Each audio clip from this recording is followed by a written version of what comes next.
Hello বন্ধুরা, আমাদের channel সবাইকে স্বাগত জানাই। তো এই ভিডিওতে আমি রিভিউ করব মাস্টার ফোর মুভিটি। তো চলুন না সময় নষ্ট করে ভিডিওটি শুরু করা যাক।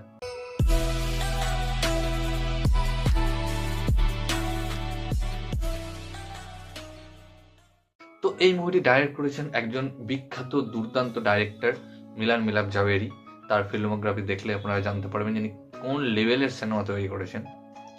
তো যদি এই মাস্টি ফোর মুভিতে আসি, প্রথমেই একটা কথা যে এই সিনেমার পার্ট 4টা কি খুব বানানো দরকার ছিল, এক কথা। আর যদি দরকারই ছিল তো টাকাগুলো কেন নষ্ট করা হলো? যা খরচা হয়েছে আমাকে দিয়ে দিত, আমি বেশ আনন্দে দিন কাটাতাম। তারপরে কথা হলো রিতেশ দেশমুখ এত ভালো একজন অ্যাক্টার, তার কি কোনো টাকার অভাব হয়েছিল যে তিনি এই ধরনের স্ক্রিপ্ট চুজ করেছেন? আর আফতাব তো সিনেমা পাই না, সিনেমা করেই না, তাকে নিয়ে কোনো কথা নেই, সে করতেই পারে। তারপর আসছে বিবেক ওবরায় তো ভালো অ্যাক্টার, তিনি সিনেমা করছিলেন না, তবে তিনি করলেন তো এই ধরনের সিনেমা কেন করলেন? আর তুষার কাপুর, তাকে নিয়ে তো কোনো কথাই নেই, ওর তো মুখ দিয়ে কথাই বেরায় না, আয়ে ওয়ে করে বেড়ায়, গোটা গোলমাল ফ্র্যাঞ্চাইজে তাই করে।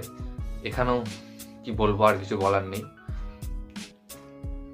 তো এই সিনেমা নিয়ে একটাই কথা যে এটি হলো বিগ স্ক্রিনের পর্ন মুভি একটা বলা যেতে পারে।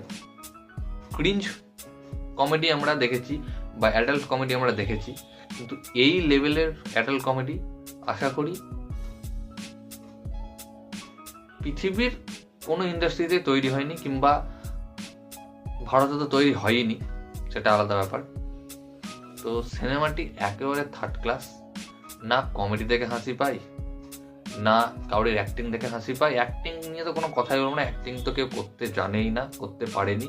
আর নায়িকাগুলোকেও সেই রকম নেওয়া হয়েছে, কোনো তারা মানে অ্যাক্টিং তো করতে পারেই না, কেউ তো আবার ঠিক করে হিন্দিও বলতে পারছে না। আর তারপরে যদি অ্যাক্টারগুলো নিয়ে আসি, অ্যাক্টারগুলো তো মানে কি করছে, তারা নিজেই হয়তো স্ক্রিপ্টটা চুজ করে ভুল করে দিয়েছে, যে টাকার হয়তো অভাব ছিল সেই কারণে স্ক্রিপ্ট চুজ করেছে, সিনেমাটা করতে হবে তাই করছে। বাট তারা যে নিজেও কি করছে নিজেও জানে না। রিতেশ দেশমুখকে নিয়ে আমি খুব টেনশনে আছি। তিনি নিজেও হয়তো ভাবছেন সিনেমাটা করার পর যে কেন তিনি এই সিনেমাটা করতে গেলেন।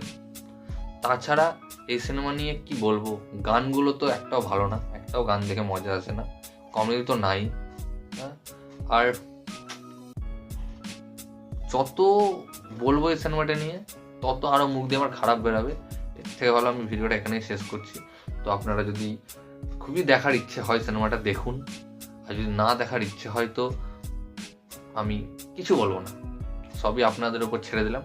তো এই ভিডিওটা এতটুকুই গাইস। ভিডিওটি ভালো লাগলো অবশ্যই ভিডিওকে লাইক কমেন্ট শেয়ার, আমার চ্যানেলটিকে সাবস্ক্রাইব করুন এবং আমাকে ইনস্টাগ্রামে ফলো করতে পারেন, লিঙ্ক আমি ডেসক্রিপশনে দিয়ে দেবো ভিডিওটি দেখার জন্য।